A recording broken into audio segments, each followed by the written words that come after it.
No fewer than 10 journalists who have distinguished themselves in immersion journalism reports on environment and health-related issues have been honored with the certificates of participation and working tools to enable them do more in the chosen career.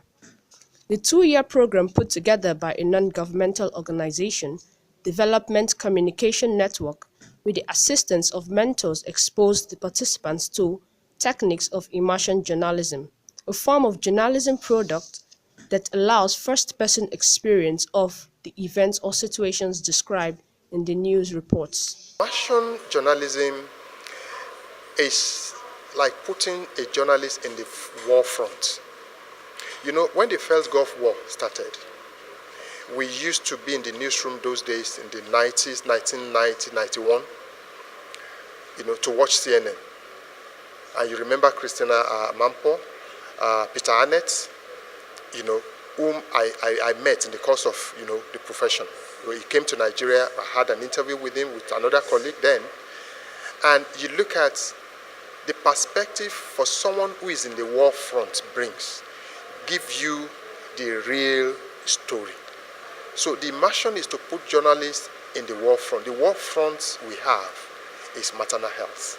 It's been done in education sector also, which we call journalism development program. It's an immersion format, in a way that journalists have the experience of the issues, and then they can now use that experience to develop critical story ideas, to pitch ideas that will change and challenge the status quo. The participants were rewarded with working tools ranging from laptops to smartphones and cameras to aid their work.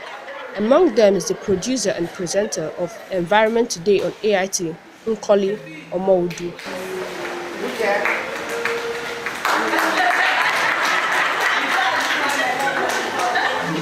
They described the immersion journalism exposure as a rewarding experience. The stories that stood me out is the story I told on the untold stories that has to do with maternal health. That's talking about the relationship between mental health and maternal health, the impact of mental health. I thought a particular story stood me out, and when I did that story, not just I myself benefited, I think those of the persons that listened to it and even them that sent me to do the story, they were really happy and thrilled that an untold part of the story of maternal health was revealed. I have a story on family planning, but if you read my story on family planning, it's quite different from what people have been writing about family planning. So I believe we should do stories that impact on people positively, that tells the story from the mouth of those that are affected.